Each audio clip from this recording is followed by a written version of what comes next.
La dicha de tener la presencia de un diputado que tiene muchos mandatos, va por el quinto mandato, él me corregirá en todo caso, acá en el Congreso de la Nación, un diputado muy de aquellas figuras fuertes que llegan a la Cámara de Diputados, es Agustín Rossi. ¿Cómo le va, diputado?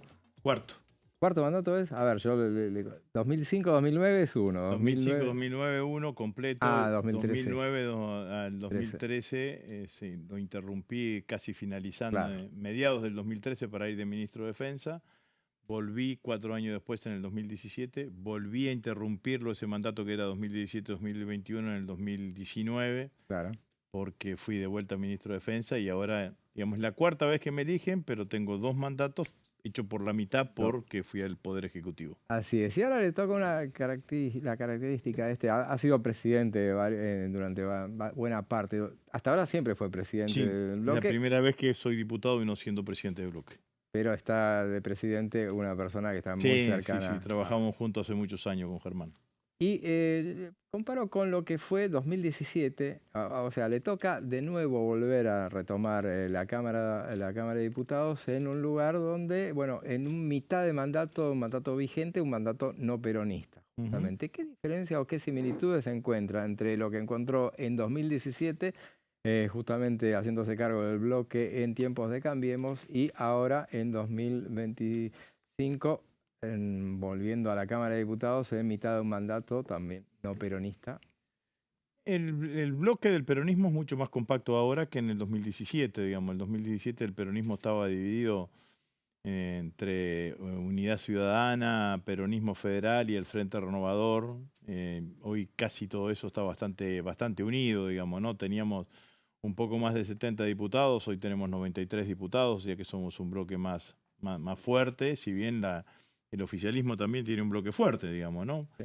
Pero, pero bueno, esa es una de las diferencias. Después, un oficialismo acostumbrado a funcionar solamente con sesiones especiales, bueno, que ha sido una práctica casi ya en el Congreso, que va a tratar de imponer su agenda y nosotros trataremos de imponer la nuestra, pero la sensación que tengo es que va a ser una Cámara de Diputados que no tiene mayorías automáticas ni en un sentido ni en el otro y que el debate va a ser ley por ley, digamos, ¿no? Va a haber leyes en donde al oficialismo quizás le sea más fácil encontrar una mayoría, digo, por ejemplo, el presupuesto, digamos, ¿no? Que es un mal presupuesto, nosotros vamos a votar en contra, pero hace 2 años que no teníamos presupuesto, Claro. digamos, ¿no? Entonces es una cosa de esa y después hay otras que creo que le va a costar más, como puede ser la reforma laboral u otra de las leyes, o sea que me parece que estamos en un escenario de ley por ley, como dije recién,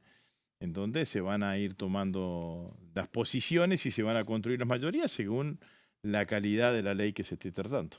Agustín, seguramente la reforma laboral quede en diputados, digo, para el año próximo, pero ¿cómo lo ves al peronismo? Porque digo, me parece que está en una situación incómoda tal vez para dar el debate o muy a la defensiva y a veces eso no es el mejor lugar desde el cual dar la discusión teniendo en cuenta un gobierno que sale fortalecido después del 26 de octubre. Yo no siento que el peronismo esté a la defensiva, al contrario, vamos a tener casi en todos los temas propuesta de dictamen propio. Ujú. En el caso de la reforma laboral también, estamos trabajando en conjunto con los senadores como para tener el mismo despacho en el Senado que después en diputados, cuando sí es que se aprueba finalmente, que sí se aprueba en el Senado, cosa que habrá que ver. Pero tenemos una mirada, ¿no? Una mirada y una mirada común. Esta es una reforma laboral que no está hecha que se presenta como una modernización para generar mejores condiciones laborales y mayor cantidad de puestos de trabajo. Sabemos que eso no es así, que la ampliación y la creación de puestos de trabajo tiene que ver directamente con la política económica y con que haya una política de crecimiento económico. Sí facilitan no la generación de puestos de trabajo, sí facilitan la pérdida de puestos de trabajo porque facilitan todo el proceso de indemnizaciones, que además, por lo que hemos conocido, tiene impacto directo también en un porcentaje en todo lo que significa el sistema previsional, que es de donde van a juntar los recursos para el tema de las indemnizaciones.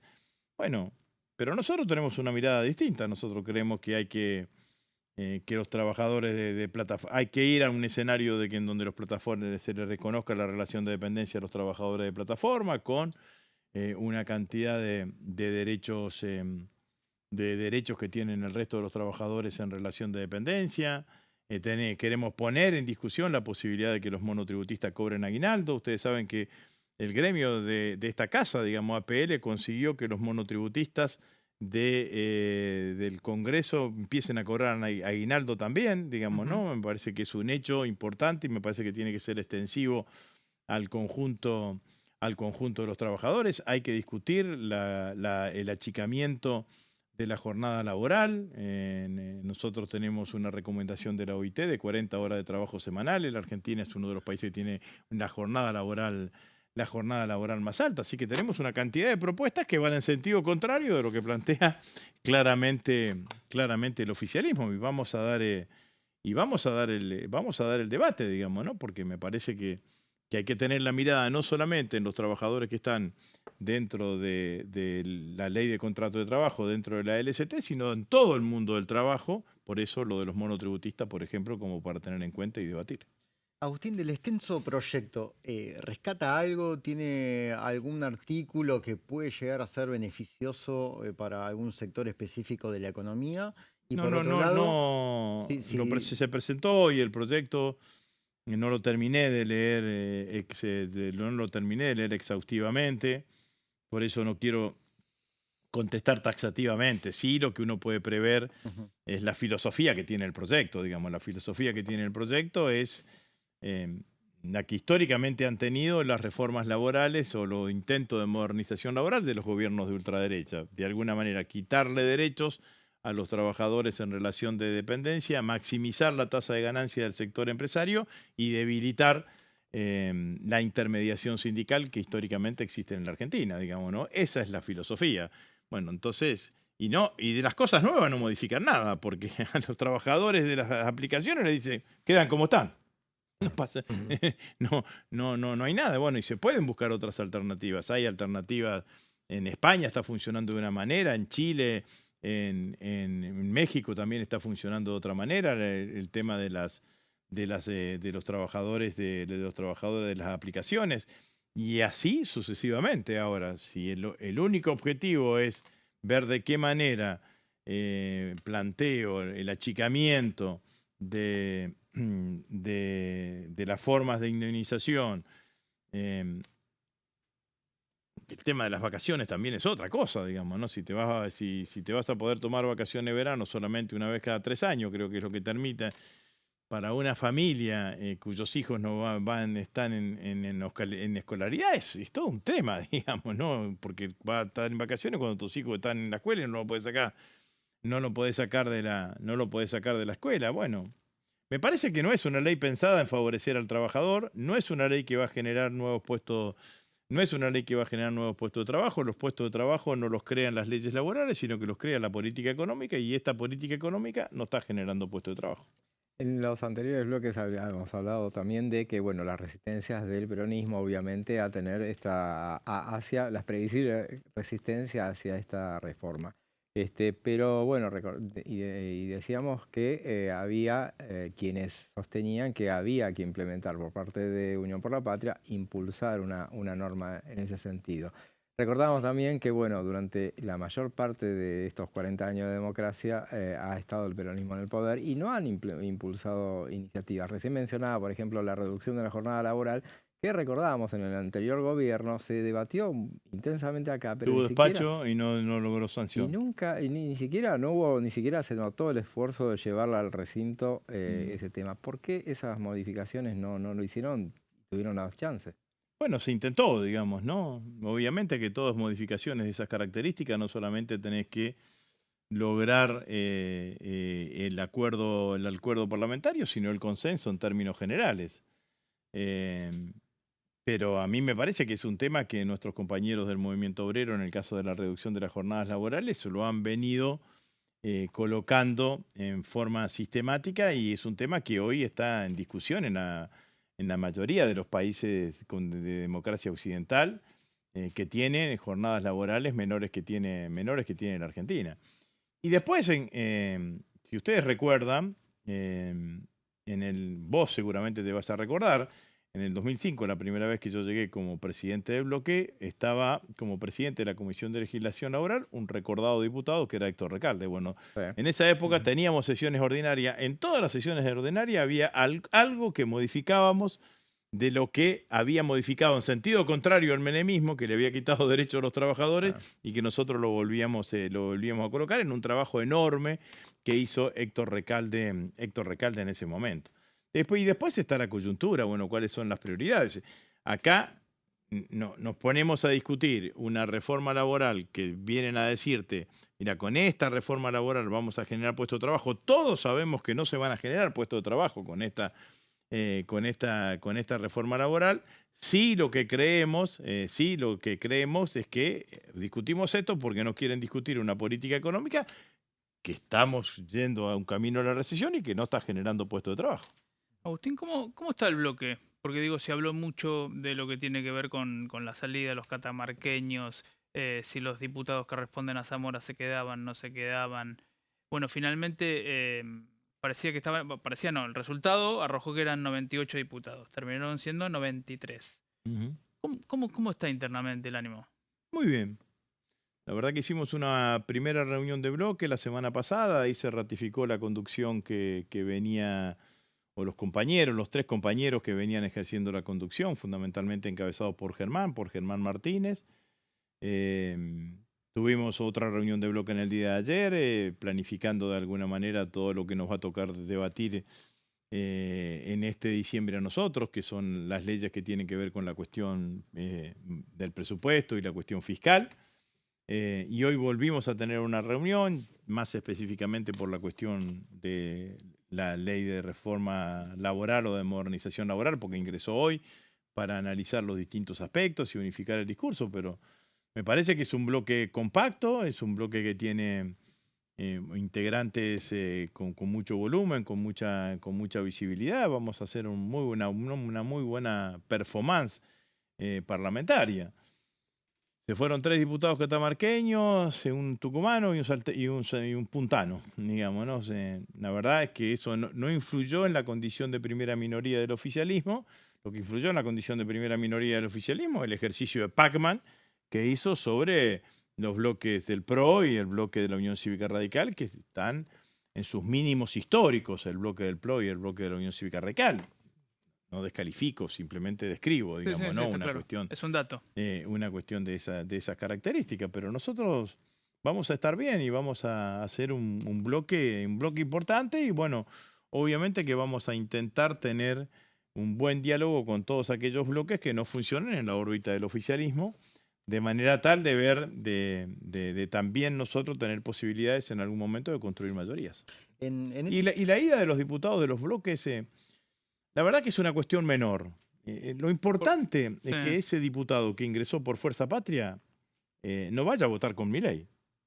Digamos, no, porque si ingresó por Fuerza Patria diciendo vamos a ir a frenar a Milei, vamos a ir al Congreso a ponerle límite a las iniciativas de Milei porque son lesivas, queremos aumento de los jubilados, queremos que la emergencia en discapacidad esté funcionando, que el sistema universitario tenga los recursos necesarios, bueno, lo que no podés hacer es venir acá al Congreso y votar en sentido contrario a lo que dijiste, porque no traicionás al bloque, traicionás a tus votantes. Digamos, no traicionás a quienes te votaron, ¿no? A propósito de esta mención histórica que citamos, bueno, en años atrás, se hablaba en su momento de la cotización, todo el escándalo que se hizo por ese tema, y ahora... Y ahora hay más borocotó que nunca, digamos, claro, ¿no? claro.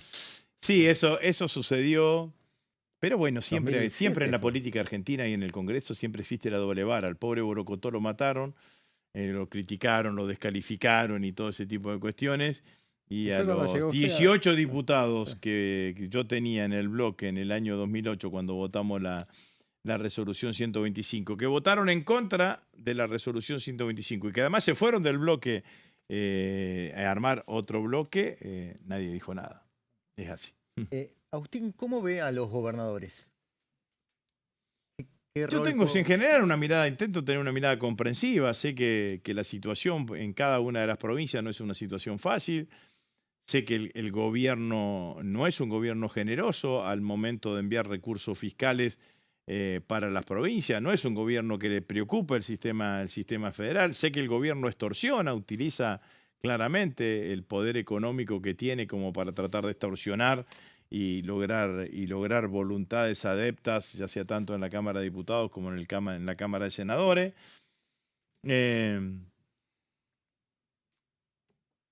Entiendo las necesidades de gestión, sobre todo en aquellas provincias que son las provincias por ahí más chicas, que tienen mayor y mayor requerimiento, muchísimas veces mayor requerimiento social. Ahora, después me parece que todo eso tiene un límite, digamos. El límite es el que dije recién, digamos, ¿no? Esto me parece que es así. El límite del comportamiento es el que dije recién.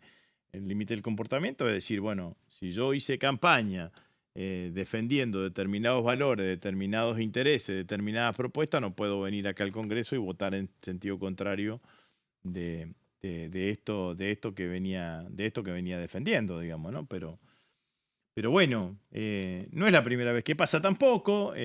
Trato de ser, como vuelvo a decir, trato de ser comprensivo de la situación. Me parece que este es un gobierno, además, que hoy le debe estar, no he hablado con ningún gobernador. Intuyo que a todos los gobernadores les deben estar diciendo, emití deuda, que estamos tratando de acomodar la macro para que vos te puedas endeudar, viste, que era lo mismo que le hizo Caputo entre el 2015 y el 2017 a todos los gobernadores que se endeudaron, y después en el 2018 hubo una devaluación que llevó el dólar allá arriba y ahí se complicaron los que estaban endeudados en dólares, digamos, ¿no? Pero eso es lo que le debe estar diciendo, porque después no veo que haya aumento de obra pública, no veo que haya coparticipación automática de las ayudas del Tesoro Nacional, que era uno de los pedidos originales de los gobernadores. No veo que tampoco se coparticipe en forma automática el impuesto a los combustibles líquidos. ¿ICL lo van a meter en el presupuesto? ¿Qué? ICL, impuesto a los combustibles Ah, líquidos. me parece que está, digamos, ¿no? También, que está también en el presupuesto, pero bueno, son todas las cosas que vemos que no están presentes digamos, no veo que en la arquitectura legislativa que presenta el gobierno estén presentes las demandas de los gobernadores.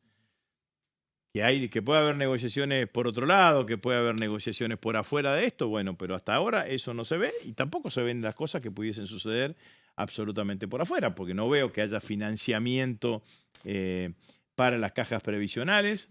No veo nada, lo único que veo es un poder ejecutivo que cree que en lugar del 40 sacó el 80, y muchos que también le creen, digamos, ¿no? Cuando en realidad habría que pararse un poquito más y decir, che, ganaste las elecciones, pero sacaste el 40%. Nosotros ya vivimos esta situación, digamos, ¿no? También en el 2017, cuando Macri gana las elecciones parlamentarias intermedias, acuérdense que gana acá en Cava, que gana en Provincia de Buenos Aires, que nosotros fuimos con Cristina, que fuimos divididos en la provincia de Buenos Aires. Se hablaba de Macri por 8 años, Vidal por otros 8 años, que yo, Marcos Peña por 4 más. Todavía tendríamos que estar en el gobierno de Marcos Peña ahora, digamos, ¿no? Bueno, nada de eso sucedió a los 2 meses.